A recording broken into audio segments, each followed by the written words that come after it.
Much. George Will, Pulitzer Prize-winning columnist, NewsNation senior contributor, and the author of the book American Happiness and Discontents. Good to see you, sir, as always. Can America be happy with oil at $200 a barrel? Not happy, but let's not be premature in guessing the market, because the market may not get there.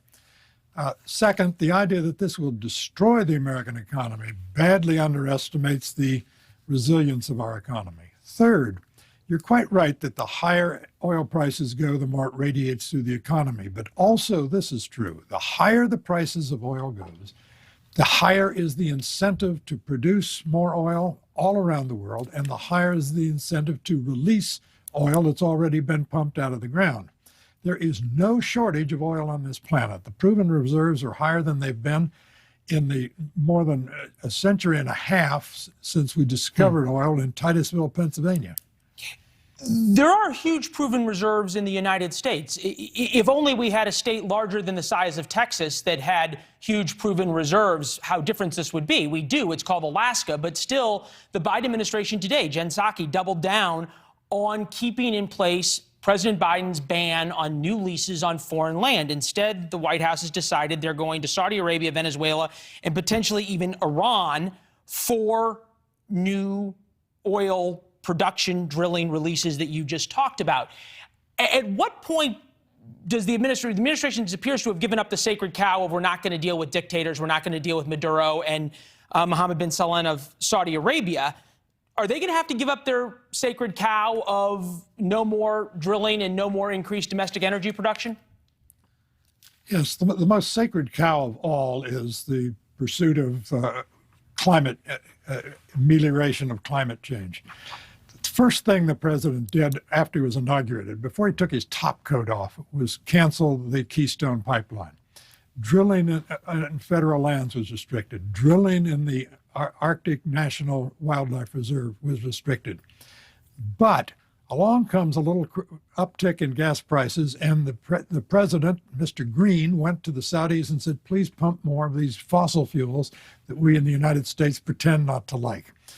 Then he tapped the Strategic Petroleum Reserve in an attempt to fine-tune gas prices at the cost of, presumably, his green agenda.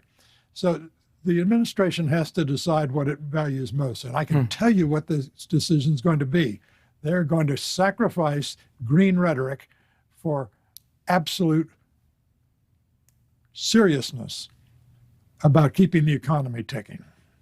Yeah, it'll be interesting to see, because at least there's a lot of Republicans I talk to who almost are cynical enough to believe that there's certain parts of the Biden administration that view $4.50 or $5 a gallon gas as a success, not a failure for the green agenda. Here was Kamala Harris today. Take a listen.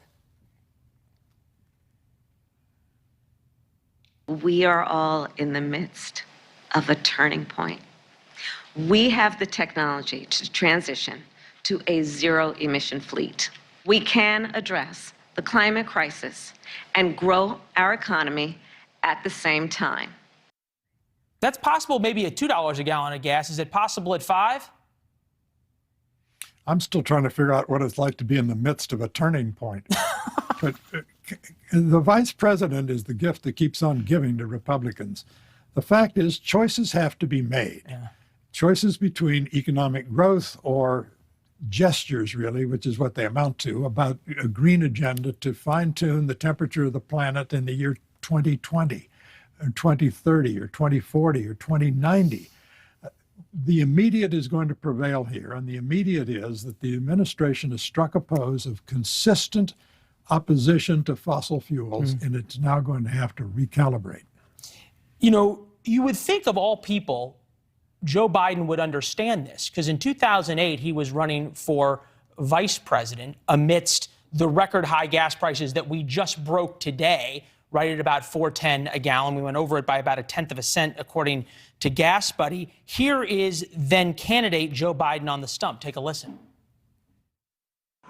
That American dream under 8 years of Bush and McCain, that American dream is slipping away. You feel it in your lives. You see it in your shrinking wages. and the cost of everything from groceries to health care to college to filling up your car at the gas station. Go ahead. Well, Mr. Biden underestimates the resilience of the American dream.